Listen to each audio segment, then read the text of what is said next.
Do you know which words your cat actually understands when you talk to them? Most people assume their cat only responds to the sound of a treat bag or a can opening, but a groundbreaking study from Japan's Sophia University proved that cats learn and respond to specific words that you use on a daily basis. And one of those words, the one almost every owner says wrong, might be slowly breaking your cat's trust without you knowing.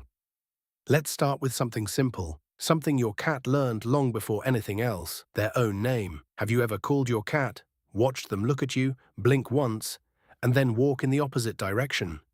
You probably thought they didn't understand. But they did. They absolutely did. Research has shown that cats can distinguish their own name not just from random words, but even from words that sound very similar. The reason they don't always come isn't confusion. It's choice. Cats aren't wired like dogs. Dogs were bred to obey, but cats decide.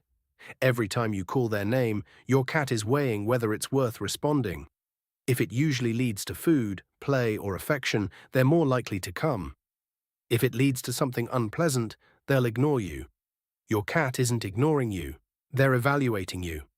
Now let's talk about a word most people use every day. No. You've probably seen your cat freeze the moment you say it, when they're about to jump somewhere they shouldn't or knock something over. It feels like they understand the command, but what they're really responding to is your tone. That sharp, sudden sound carries emotion, and your cat learns to associate it with something negative. So they stop, not because they respect the rule, but because they want to avoid discomfort. The problem is, if no is used too often, too loudly, or at the wrong time, your cat doesn't learn discipline. They learn fear. Over time, this can change how they see you. They may start hiding more, flinching at sudden movements, or avoiding you altogether. The key is to use it sparingly and calmly, followed by redirecting their behavior. That's how you guide them without damaging trust. On the other hand, there's one word that almost always works instantly. Treat. You can say it from across the house, and somehow your cat appears out of nowhere. This happens because of classical conditioning. Over time, your cat forms a direct connection between the sound of the word and the reward that follows. Eventually, the response becomes automatic. What's even more interesting is that it doesn't stop at the word itself. Cats start recognizing patterns, the crinkle of a bag, the sound of a cabinet opening, even your footsteps heading toward the kitchen.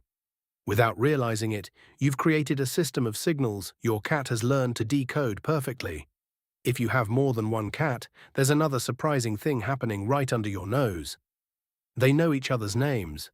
When you call one cat and the other reacts, it's not random.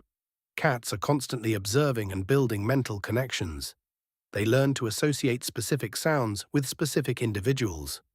Over time, they create a mental map of their environment. Who's who, where they usually are, and what different cues mean. It's a level of awareness most owners completely underestimate. And finally, there's the word that matters more than any other. Come here. Unlike treat or no, this word is built entirely on experience and trust. Your cat learns its meaning over time through repeated positive interactions. You say it, and something good happens: affection, warmth, safety. So when your cat hears those words and actually walks toward you, it's not obedience, it's a decision. A decision shaped by every past moment they've shared with you.